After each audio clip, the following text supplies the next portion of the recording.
Savannah Hernandez. Savannah Hernandez. Savannah Hernandez. Savannah Hernandez. Savannah Hernandez. Savannah Hernandez got her start in politics pretty recently, but in a very short time frame, she has made a name for herself as a fearless independent journalist, uncovering the truth of what's going on in the streets of America as well as abroad.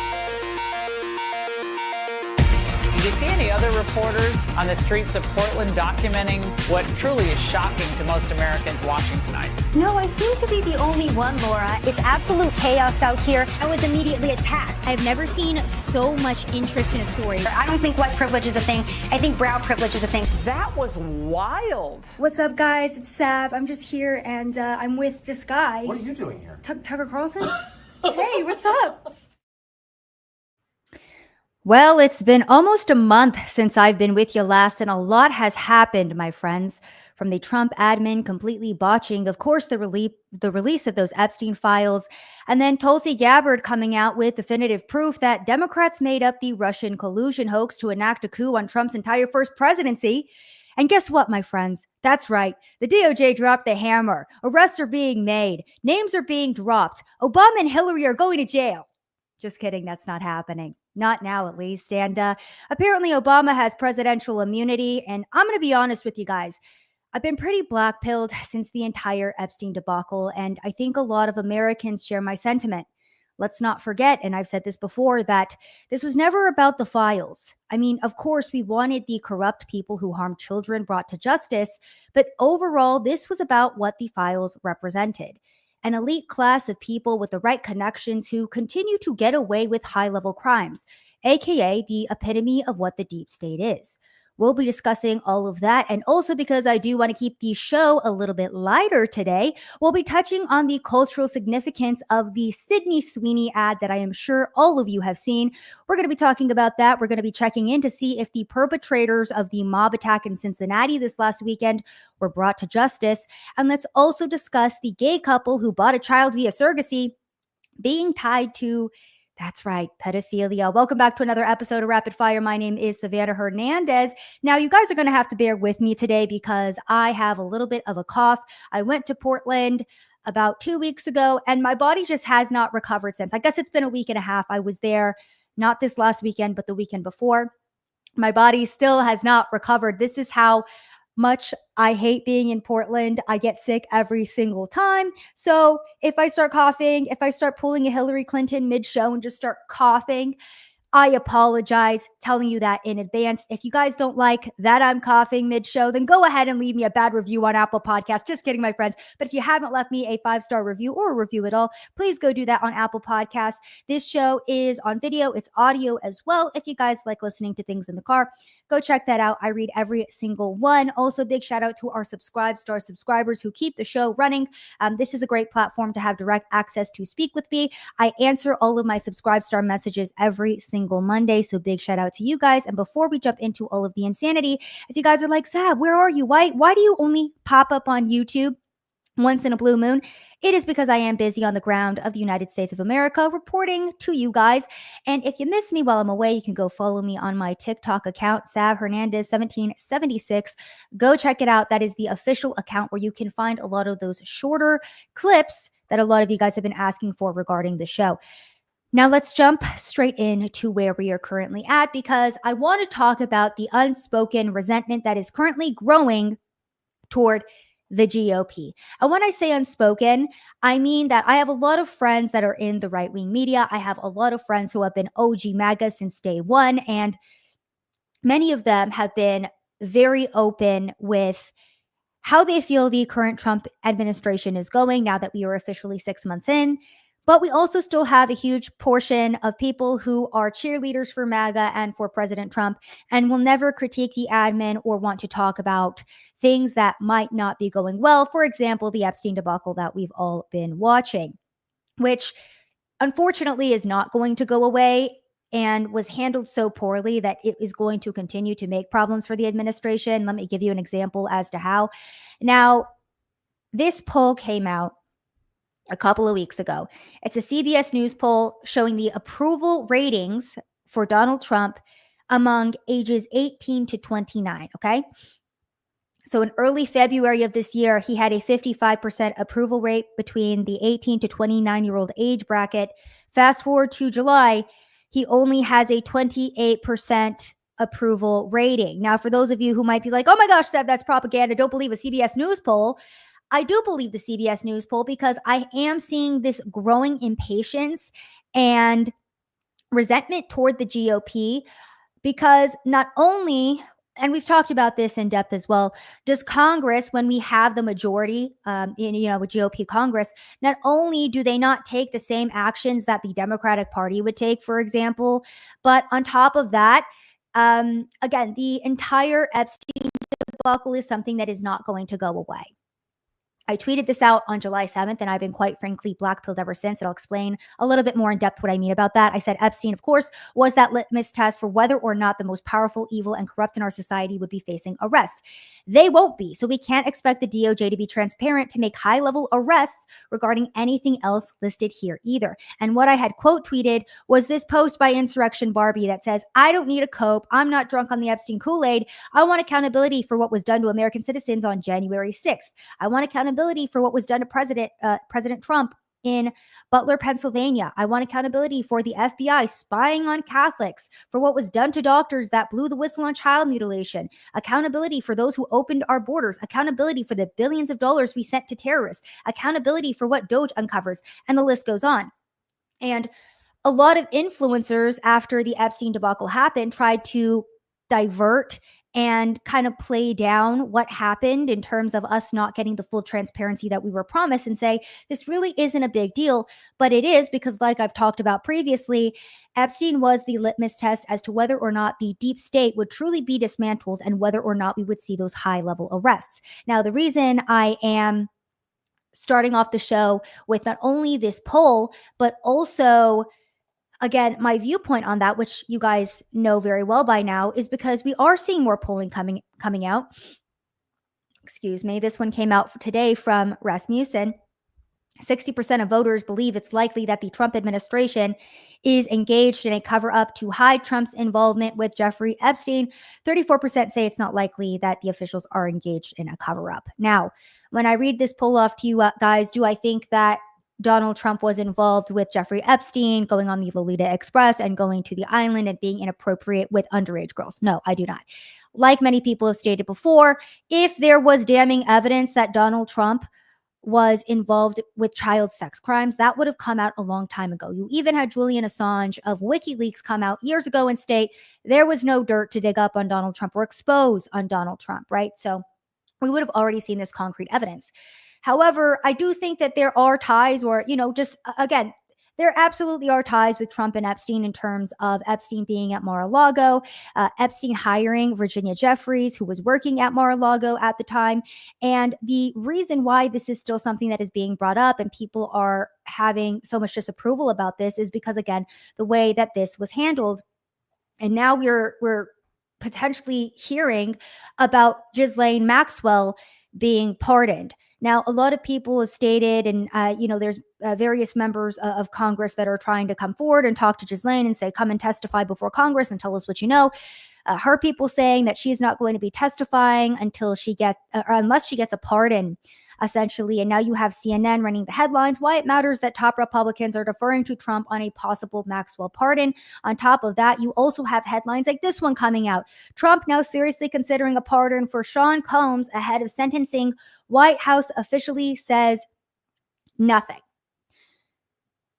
Now, the reason I'm bringing up these two headlines together is because, like I stated, what the Epstein files represented were this class of people who, for some reason, are allowed to commit high-level sex crimes and get away with it. It represents an elite class of people who can commit horrific crimes against American citizens, against regular, everyday people. And because they know the right people, maybe they have enough money, they can get out of it. And that's what the American people are tired of. And that's what we voted Donald Trump into office to fix.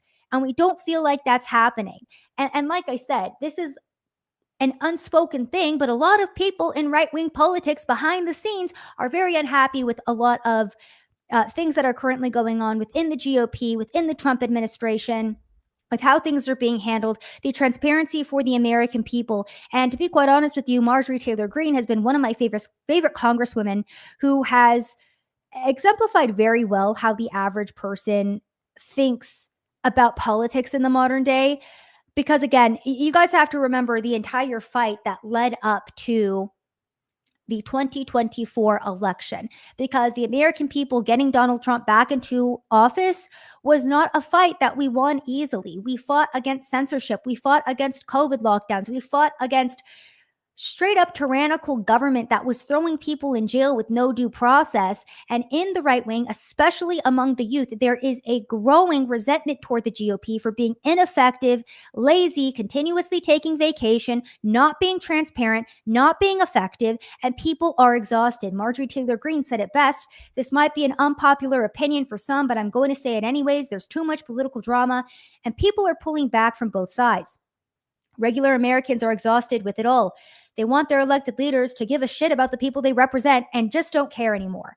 After 4 years of high inflation skyrocketing the cost of living, all insurance being absolutely unaffordable, and a real housing crisis that came after tyrannical COVID lockdowns and vaccine mandates, the 24 election was a message sent to Washington to hold accountability to those who are ruining the American people's lives and fix their problems.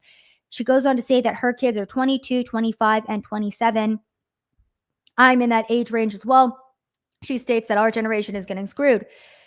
She's operating in mom mode and is highly defensive and strategically offensive. No one can reason with me about this. I'm fighting for my own kids and their entire generation. Their future is all that matters to me. And you might be like, okay, Sav, so what Marjorie Taylor Greene just brought up there were a lot of issues that do impact everyday Americans, the economy, the housing crisis. What does that have to do with high-level corruption? Why do we care about the Epstein files? Because like I said, my friends, all of this is connected, and all of the people who were able to enact the COVID lockdowns or invade or flood our country with 10 to 15 million illegal immigrants have not been held accountable. Alejandro Mayorkas, who was the previous head of the DHS, has he been called to testify? Is the House going to open any investigations or bring him forward for a congressional hearing? To be quite honest with you, I feel like even when that does happen, we never actually see accountability. My black pill started when Mark Zuckerberg was up in front of these various congressional hearings and Senate hearings. And he was like, yeah, Facebook may or may not have been involved in interfering in the election by censoring a very important story that would have swayed how the American voters voted. Whoopsies, sorry. Our bad. We didn't know that we couldn't do that. Who knew? He was never held accountable. Dr. Fauci, who utilized our taxpayer dollars for gain-of-function research, which mutated COVID-19, released it onto the public to make it more infectious to us, he was never held accountable. The FBI whistleblowers, by the way, who were fired from the FBI for exposing the corruption and rot within that intelligence agency, they have not been rehired. A lot of the conservative influencers who earlier this year were swatted and had guns pointed at their heads, nobody knows who swatted them to this day, and the FBI and DOJ haven't followed up with that.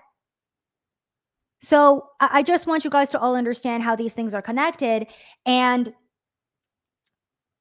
Tulsi Gabbard came out with this story about how there's new evidence of the Obama administration conspiracy to subvert President Trump's 2016 victory and presidency. And this came out about 2 weeks ago at this point. And I got really sad when I saw this because of my reaction to it. It did not evoke any hope within me. It did not evoke any semblance of justice is coming and the DOJ is going to drop the hammer and we are going to see people arrested and we are going to see the high-level officials who have truly destroyed this country and enacted treason on this country brought to justice. I don't have that feeling anymore. And this is how the majority of 18 to 29-year-olds feel in the United States of America right now, that we have an out-of-control government that has been allowed to profit off of the people, who has become so corrupt that they are willingly and openly subverting the will of the people. I mean, look at the federal judges in office right now who are trying to stop or have been trying to stop the deportations of illegal immigrants that the American people voted for. People are exhausted, and we're tired of headlines that amount to nothing. And this is not a knock on Tulsi Gabbard. She's doing incredible. She is still one of my favorite people in the administration. And this is incredible and important work. But what is the point in exposing corruption if nothing ever comes of it? Since Tulsi's announcement of all of this evidence, the DOJ has announced a strike force. And I suppose that's step one, to investigate all of this evidence. But I think that the frustration lies in the fact that for some reason, when Democrats are in power, people are getting arrested left and right. There are hearings, there are committees. They utilize the full force of their power to get things done. But when it comes to the GOP, it's like, well, yeah, okay, we got to follow everything by the book, which perhaps I'm too radicalized. Perhaps I'm too black-pilled. I guess that's super online rhetoric, because a lot of people are like, Sav, what does black pilled mean? Black pilled is when you've like lost all hope that any change is actually going to happen. And that is the place that I'm at. I don't mean to be a black pill to you guys, and I don't want you guys to lose hope on where we're at, because there are a lot of good things happening with the Trump administration. Like I said, the border issue was my number one thing. And the fact that we have a closed border, you know what? I'm not going to praise it. I'm going to be brutally honest. I'm not going to praise the fact that our border is closed, because yes, it is incredible that it is, but that's like the base level of having a country. It's just like you have a secure border. So I'm glad that we have that, but that is the bare minimum of what needs to be happening. And like I said, I just feel like things are moving very slowly, and we do have the midterms coming up. And what happens if we don't, for example, fix how the census is counted? We potentially lose the House, and then Donald Trump gets impeached for the next 2 years, because like I said, when Democrats take the House, they actually flex their power and waste everybody's time and money on stupid bullcrap. Whereas with the Republicans, it's like, oh yeah, we actually have evidence of all of this. Yeah, that guy was really actually doing that. Oh yeah, the government was engineering a disease and then released it onto the public and then forced you to take an experimental vaccine, which verifiably is causing negative side effects and death in people. Whoopsies. Sorry. Oh yeah, the FBI, we were totally spying on American citizens, and we're collecting all of your data, and there's nothing that you guys can do about it. I am just black-pilled in the sense that when I read this just broke today, that FBI Director Kash Patel reportedly found Russiagate documents hidden in burn bags inside a secret FBI room. I'm like, cool. So this is the exact same story that we heard from Dan Bongino back in May, who also found evidence that was intentionally hidden under the previous director. We found it in bags hiding under Jim Comey's FBI. Bongino states, we're going to be stunned. So I feel like we're just getting regurgitated headlines at this point, but what's actually going to be done about this? Who hid the evidence? Are we going to have anybody testifying? Are we going to have any arrests that happened for this? Is the deep state who was responsible for enacting and creating an entire hoax to destroy President Trump's first presidency, is anybody going to be brought to justice? Because to be quite honest with you, like I've said previously, Donald Trump can make all of the right moves and he can try to fix this country, but the next time a Democratic president gets elected, if the exact same protocol stays in place, for example, illegal immigrants are still counted in our census, which impacts our elections directly, nothing is ever actually going to get changed. So that's just my open to the show, because that is the hard truth that not a lot of people are willing to talk about right now, but it is how a growing number of people are starting to feel. Young people especially. We are tired of headlines. We are tired of funny memes about how people need to be arrested. We are tired of President Trump being like, arrest Comey, arrest Brennan, arrest Obama, arrest Hillary, arrest them. We don't want memes. We want arrests. We want to see tangible results, okay? And this, again, is not a knock on the president. He can only do so much, but maybe it is a knock on the president, because he's also responsible for who the head of the DOJ is, which is Pam Bondi, who, in my book, and like I said, the best analogy I've seen is you need a pit bull, not a Pomeranian, for Attorney General of the United States of America. And right now we have a Pomeranian. So that's my viewpoint on it. You like how I started off the show and I was like, I'm not going to be too heavy today, guys. We're going to keep it light. We're going to talk about Sydney Sweeney's boobs. And then I'm screaming about Epstein again. We'll get to that here in a moment. But Mark Mitchell of Rasmussen Reports does say, Republicans should be passing popular one-page bills every week until November of 2026. Make the Dems vote no over and over again on things like voter ID. Give the people what they want and stop with the 3,000-page pork orgies. This is what Congress could be doing, absolutely. And there is one member of Congress that is trying to do this. That's Marjorie Taylor Greene. And today she did propose her Make American Elections Great Again bill, which orders a new census upon enactment, counting only U.S. citizens, very important. Requires states to redraw congressional districts based on this new citizen-only count, reschedules the next census for 10 years after the completion of this new one, mandates proof of citizenship and photo ID to vote in all federal elections, and imposes penalties for distributing ballots without verifying citizenship, and criminalizes any effort to aid non-citizens in voting in federal elections. It's just baffling to me that we're 6 months into the Trump administration, and this bill is barely being proposed right now. This should have already been passed. This should already be our laws on the books. The fact that this is even needing to be proposed, like, oh yeah, if you're an illegal immigrant, you're not allowed to vote in our elections. And, you know, it's hilarious because the media all day will be like, that's not happening. And it's like when the media is like, illegal immigrants are not using Medicaid and government benefits for American citizens. They're just not. And then it's like, okay, cool. Well, we just passed legislation to stop that from happening. And then they're like, 200,000 illegal immigrants just lost Medicaid. And you're like, but I thought they didn't have Medicaid to begin with. Which one is it? So anyway, sorry, guys. That's just, where we're at things. And like I said, it's not all bad. But I am kind of tired of how slow moving everything is. For example, Judge Boasberg, this is one of the judges who was responsible for trying to stop those deportation flights to Venezuela of illegal immigrants from America. So apparently the DOJ filed a misconduct complaint against him earlier this week. And it's like, awesome, a complaint has been filed. And this is the protocol for this. And perhaps that's what it is that maybe I'm too impatient. Maybe these things take time. But this is step one toward, I mean, all they're going to do now is basically investigate if Boasberg is not following the judicial process and is an activist in essence, which he is. A lot of people have been calling on, again, Congress to be like, hey, what if we impeach the guy who is actively working to stop the will of the people? But, they're too busy taking vacation. Steve Bannon, I think, put it best, what should happen with these judges. And also, too, if you haven't seen this PBS clip of Bannon addressing federal judges and also addressing the mainstream media, you need to watch it. It's a little bit long, but it's art. It's perfect. I love Steve Bannon, and this clip is just incredible. Watch this. Can't let these radical judges do it, and this is going to be a showdown. It has to be a showdown. And the rhetoric about the judge, because a lot of lawyers say, all of the rhetoric, calling for impeachment, the radical left lunatic, that this rhetoric, that's not the type of thing the president should say. He should appeal. He should abide by the court ruling and not. Listen, by the way, was there any complaint from PBS or was there any complaint by the Democrats on the rhetoric used against the judges when the Roe v. Wade decision came out and they had to have police protection at their houses? I don't remember anything about the rhetoric being too high.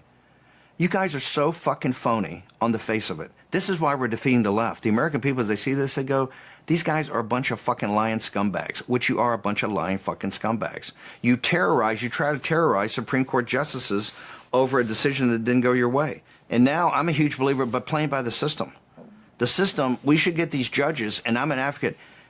I'm not saying to impeach them right now. That's for the House of Representatives to decide. However, the Judiciary Committee should immediately get Beryl Howell and was it Boasberg in immediately for a public hearing about their conduct.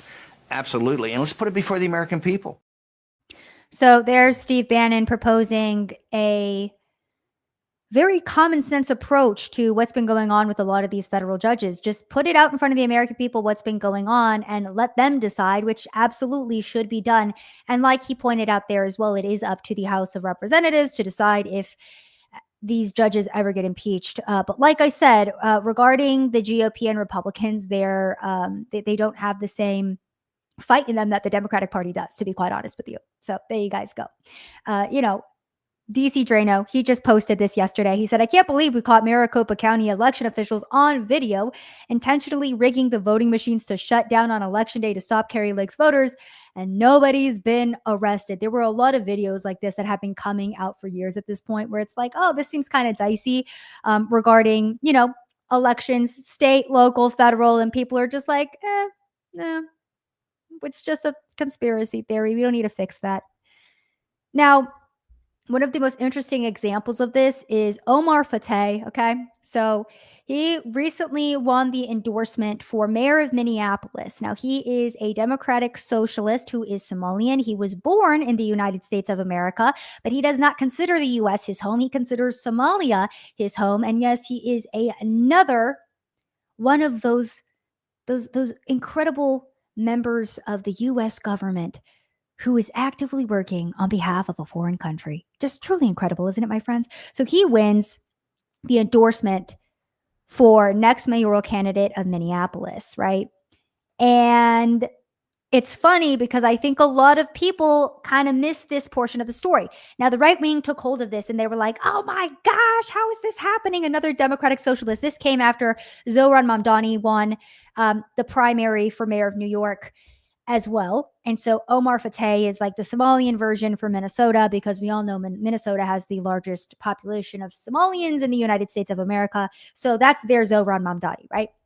The most interesting part of this story is that apparently during their DFL convention, in which they were trying to figure out who to endorse, their electronic voting machines malfunctioned and were not tabulating votes correctly, leading to him getting the endorsement. This is from Dustin Grage, who's a town hall reporter in Minnesota, who says Minneapolis Democrats were texting Gwen Walz, that is Tim Walz's wife, during the convention, warning that the electronic voting system was failing and urging someone to shut it down. They went on to endorse Omar Fateh for mayor of Minneapolis, who is a devout socialist. And then the text message says, this convention is such BS, somebody needs to shut it down. The electronic system to count votes failed of almost 800, and that's the end of the message. But if you go and look at local reporting, they all corroborate this. Frey Campaign asks DFL, and that's their Democratic Farm and Labor Party, it's like their Democratic Party over there, to invalidate Fateh endorsement. Cites convention problem. The primary rationale for its request is the alleged failure of the convention's electronic voting system. Crazy. It's just crazy. It's like these electronic voting systems, they just sometimes fail in the time that they are needed the most, but we don't work on actually fixing any of that. That's just absolutely insane to me, but here we are. Now let's delve into the culture, my friends. What has been going on throughout the United States of America? Let's go ahead and start off in Cincinnati. I'm sure that a lot of you guys saw the horrifying viral Cincinnati brawl that left a woman knocked out cold. This happened this last weekend after a jazz festival, and this footage just took the internet by storm, and I want to give you updates on where the case currently stands. Now, 5 people have so far been charged during this vicious beatdown, and this kept circulating on social media, and I usually don't like watching these videos, but it just kept popping up, and I was like, okay, let me actually see what all the fuss is about. And I'm watching the video, and this is just such a brutal and relentless beatdown of this man who, at one point in the video, he's just defenseless. And my main issue with this is that the people defending the situation, including the Cincinnati police chief, we're going to be getting into that in a second, are like, oh, well, you guys don't know the full context. The guy who was getting his ass beat said something mean. Okay. I feel like nobody is really touching on this enough. So I'm just going to say what we're all thinking here. Saying something mean is not validation to beat somebody within an inch of their life and then sucker punch a woman in the face, especially as a man. That was probably the most disturbing part of this video, is the guy going around beating up other men. A woman walks up to him at the end of it, seemingly trying to start the fight. Again, I wasn't there. I'm watching the video just like everybody else, and he just sucker punches her, knocks her out cold. I'm sorry, but that's not how civilized people act. In civilized society, if somebody says something mean to you, that doesn't give you permission to beat them within an inch of their life. There's a difference between self-defense and then just brutally beating somebody almost to death. And also in this video, what the other thing that's highlighted is just the mob mentality that was happening in the situation, in which you have all of these other black people just jumping in and attacking this white dude that's on the ground. And this is something that we've seen time and time again. I mean, go look at any BLM riot, go look at any riot at all. One person starts getting pounded upon, everyone else just jumps in. So the Cincinnati police chief regarding this situation came out and blamed social media for making a big issue out of this. I actually just want you to listen from her mouth herself, her view on this, and then we'll continue into the situation here. But in civilized society, people don't act this way. And in a common sense society, this is not how a police chief would react, but here we are. Social media and journalism and the role it plays in this incident. And yes, guys, that's you. That is you.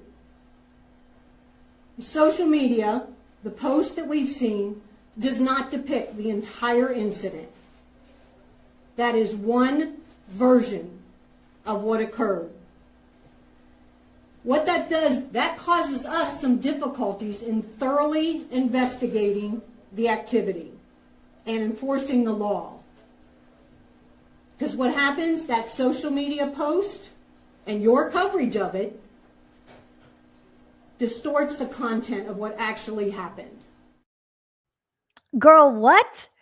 You guys sharing a video on social media hampers our investigation. But what? That doesn't make any sense at all. And look, I understand her being like, okay, well, this isn't the full situation. Okay, then tell us the full situation. Was the full situation that the white guy said something, even if it was racially charged, to this black guy? Again, one, is self-defense legally required in that situation? And two, is this how a civilized society acts? Very important questions there. Three, let's take a peek into this police chief who herself is incompetent.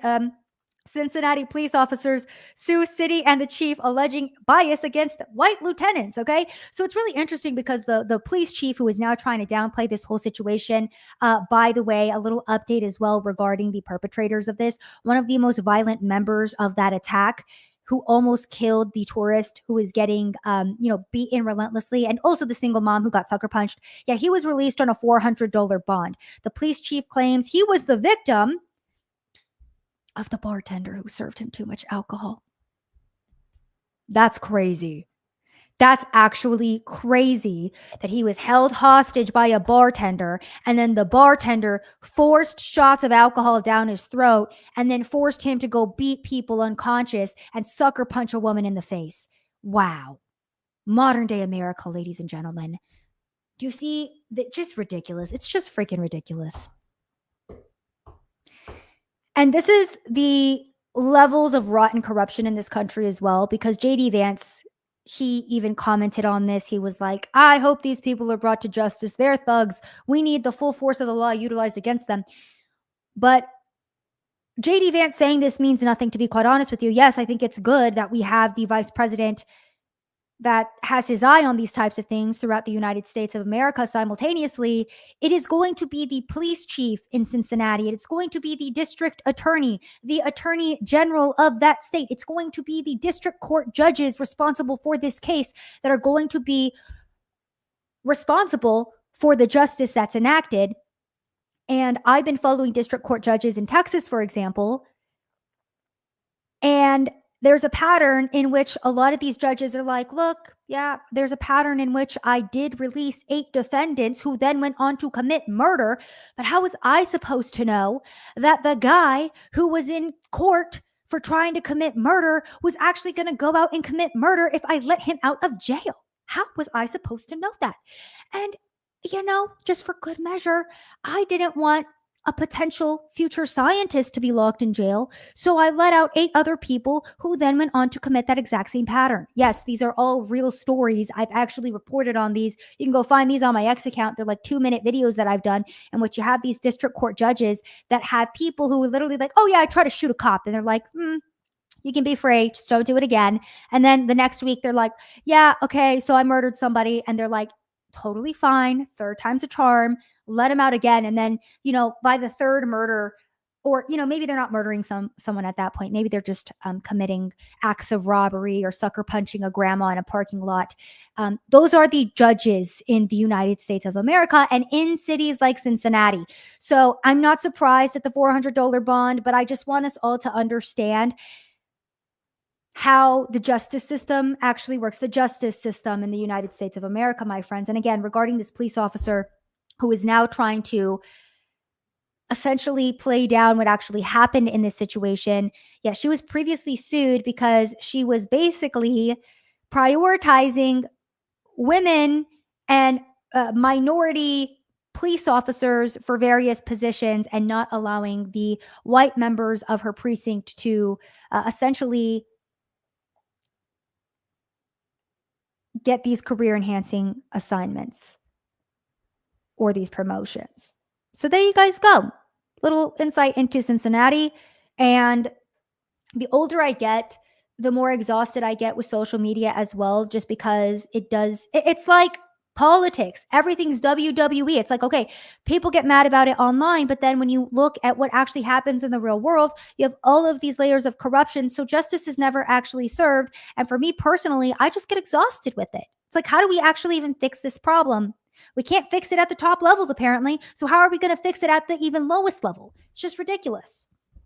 By the way, a black member of the Cincinnati City Council was caught stating that the white people beaten at the Cincinnati Jazz Festival begged for it. So there you guys go. Those are your officials over there. Good luck if you're a white person who lives in Cincinnati. And again, regarding this situation, like, this is probably the most harrowing image from that video. It's that woman who was knocked out cold by a grown man.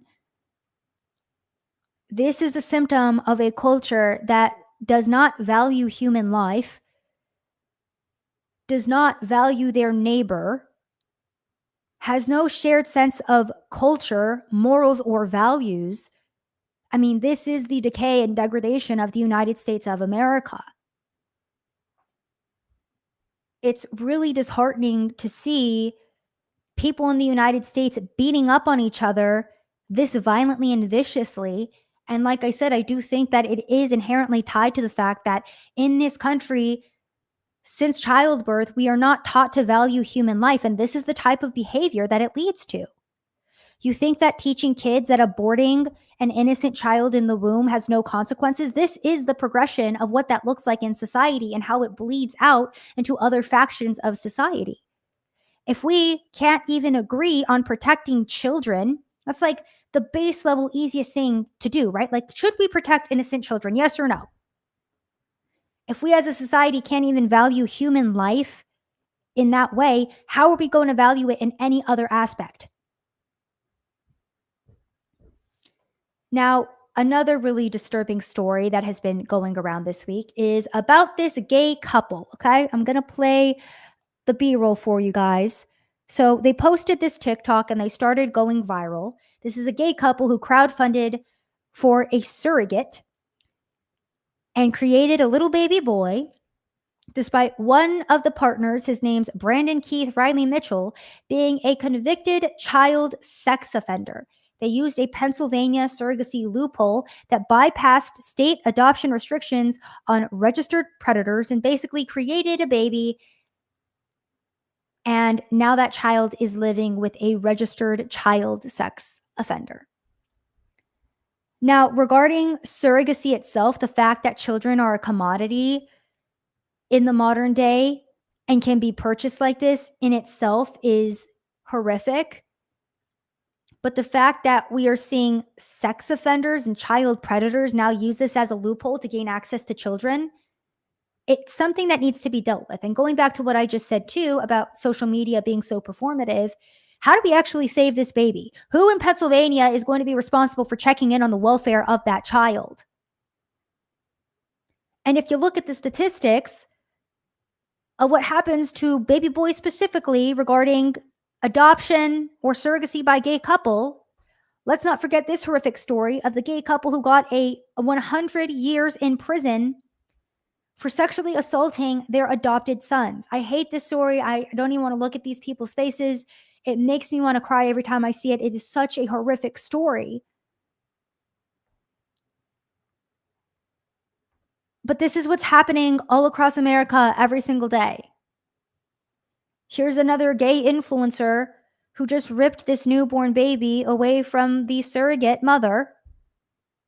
As soon as this baby is born, I want to cry looking at that too. I honestly can't even look at that. I just hate that children are being utilized as products in the modern day. If you go down the surrogacy rabbit hole too, it's disgusting what's been allowed to happen. There was just a story that came out about another gay couple, actually. The surrogate that they hired got cancer. She delivered the baby prematurely. The baby was still alive. But of course, on assistance, NICU baby. The couple said, yeah, we paid for a fully formed, fully functioning baby. We don't want that baby. So they let the baby die. The baby was alive. It was already born. They told the hospital to basically let the baby die. The mom was like, I'll take the baby. Like, oh, sorry, that's not your kid. You're just the surrogate. The baby died. So that's what's going on in the United States of America. And I don't want to get too into the black pill here. So let's shift towards some more positive news in the culture. Important to touch on those two things. But one of the interesting cultural aspects that's happening right now as well, that is positive, is the shift to beautiful women in advertisements again and families in advertisements again. Now, before we even touch on Sydney Sweeney, I want to talk about Scottie Scheffler. He is an American golfer and he just won his fourth. Okay, I don't watch golf, guys, but he won like his fourth. I want to say it's called like an Open. It was an Open that he won, but he won 4 like big titles, whatever. I don't watch golf. Sorry, my friends. But this is Scottie Scheffler. And Nike put out this ad that said, you've already won. And that's his little son crawling toward his putter. It's just such a cute ad. And I feel like this kind of marked that shift towards just seeing families and normal people in advertisements again. And of course, this is leading into the Sydney Sweeney advertisement, which has just completely broken the internet. Okay, so Sydney Sweeney poses in American Eagle jeans, and MSNBC says that it shows an unbridled cultural shift toward whiteness because the mainstream media always does what the mainstream media does best and tries to sow racial division where there is none. I thought that this was just like a one-off article as well. But then what was it? A Good Morning America. Yeah, it was Good Morning America came out and did this segment. Let me play this for you and then we'll get into my commentary on all of this. We begin with the backlash over a new ad campaign featuring actress Sydney Sweeney. Yeah, the ads are for American Eagle, and the tagline is, Sydney Sweeney has great genes. Now, in one ad, the blonde-haired, blue-eyed actress talks about genes as in DNA being passed down from her parents. The play on words is being compared to Nazi propaganda with racial undertones. So there is Good Morning America, and they had brought an expert on to talk about this, comparing an American Eagle gene advertisement to Nazi propaganda. It's hilarious where we're at. And just to give you guys an example of how tired people are, I tweeted this out yesterday. We had to endure Black Girl Magic and Black is King for the last 10 years. But one Sydney Sweeney has good genes ad and the entire media is melting down. Pathetic. It got 130,000 likes. I was actually even shocked by this because I saw my follower count go up on X and I was like, what the heck? What is that about?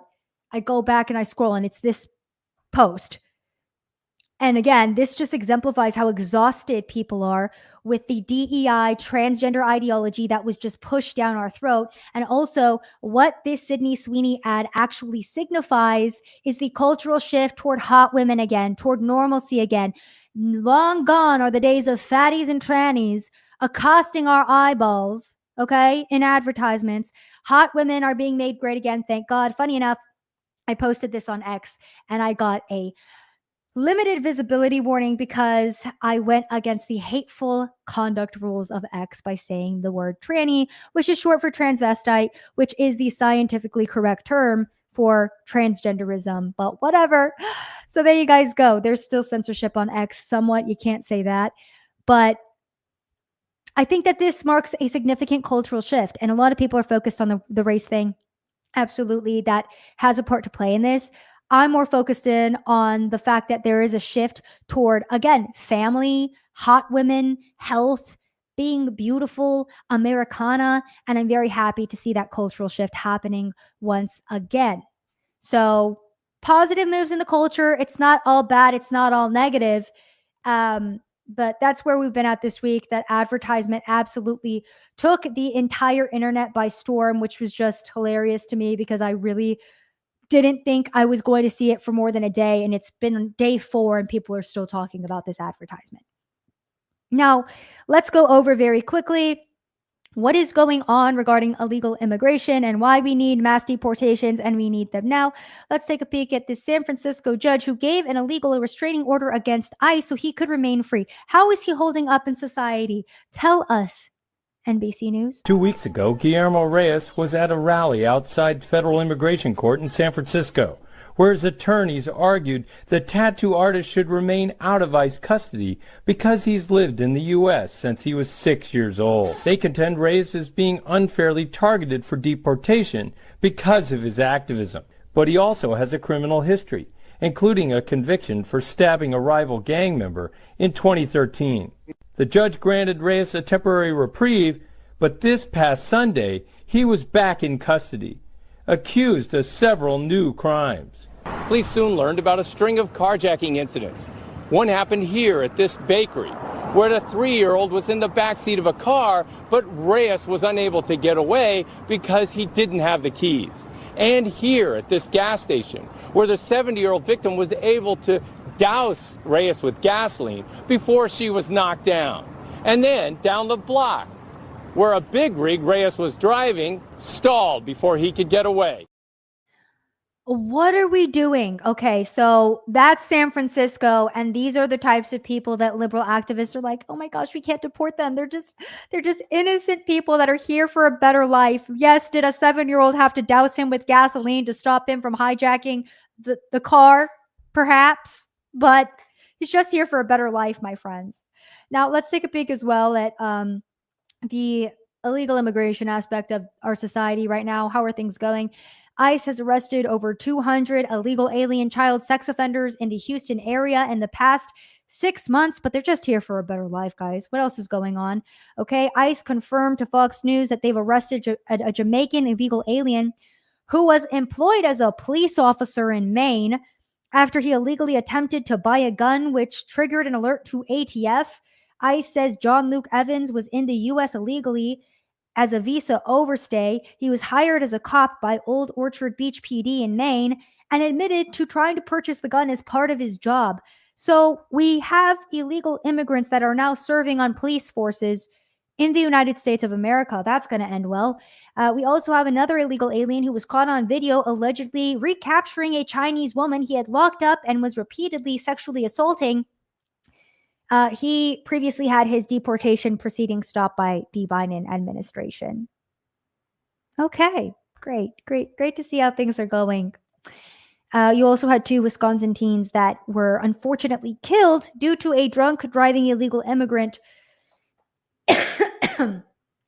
A pair of Wisconsin teens who were killed in a wrong-way drunk driving crash caused by an illegal migrant would be alive today if she hadn't been allowed into the United States, Trump's DHS raged in an online post on Monday.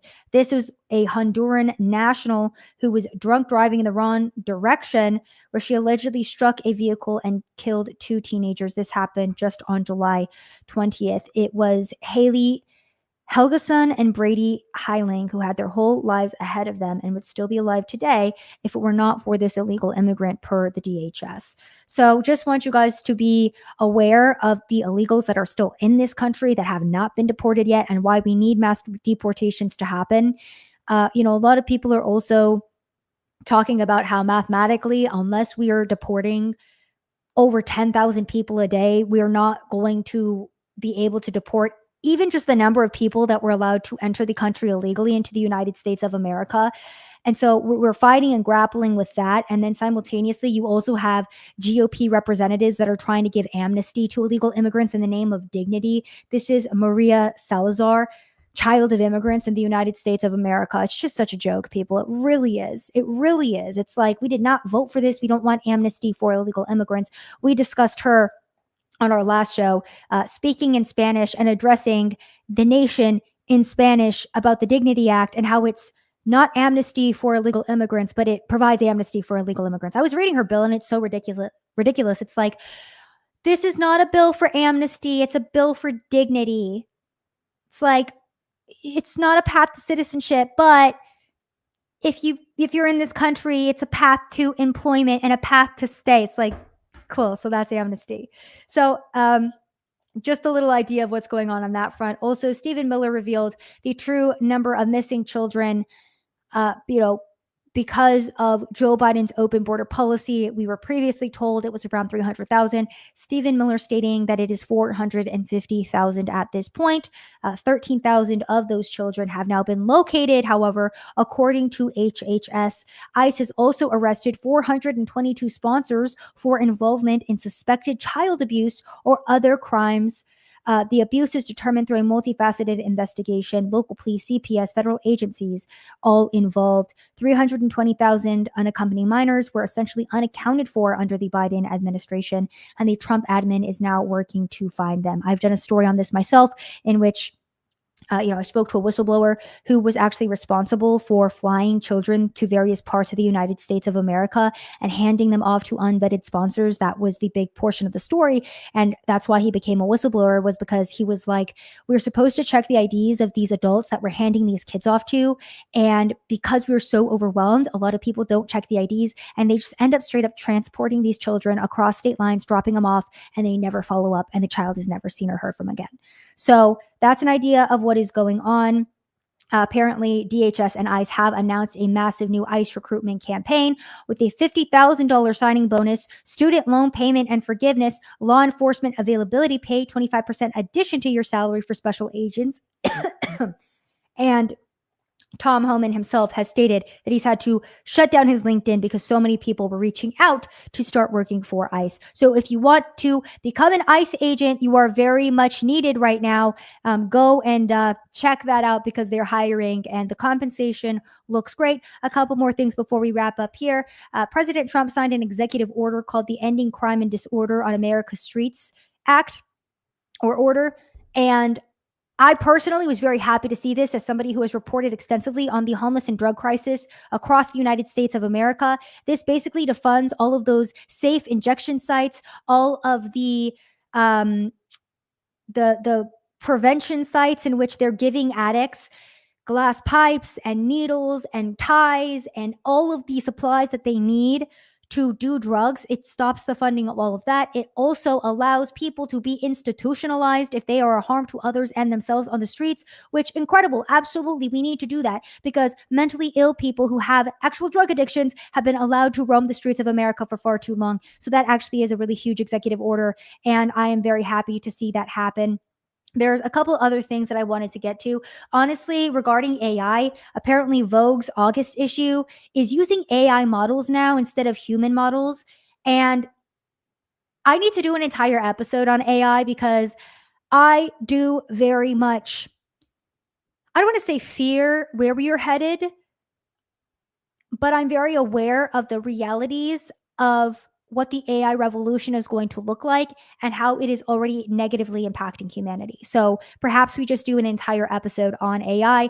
I do have to get ready to go because I am about to hop on a flight to go to Minnesota this week. I am going to go figure out how all of the Somalians got that way, maybe try to interview some of them. That is my trip for the week. If you want to go and follow my reporting, make sure to go follow me on X at @Sav_says. I will be live tweeting and live reporting from on the ground over there. So go check that out. And I do got to jump. So let me just quickly read through these super chats. And before I do that, thank you guys so much for tuning in as well. Okay. Let me get to these super chats very quickly, my friends, because like I said, I got to go jump on a flight real quick. I wanted to get a show in before I left.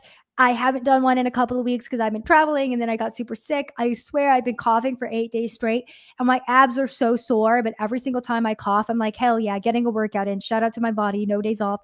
Mark Zart says, good afternoon, Sev. Hope you feel better. Rest in peace, Hulk Hogan and Ozzy.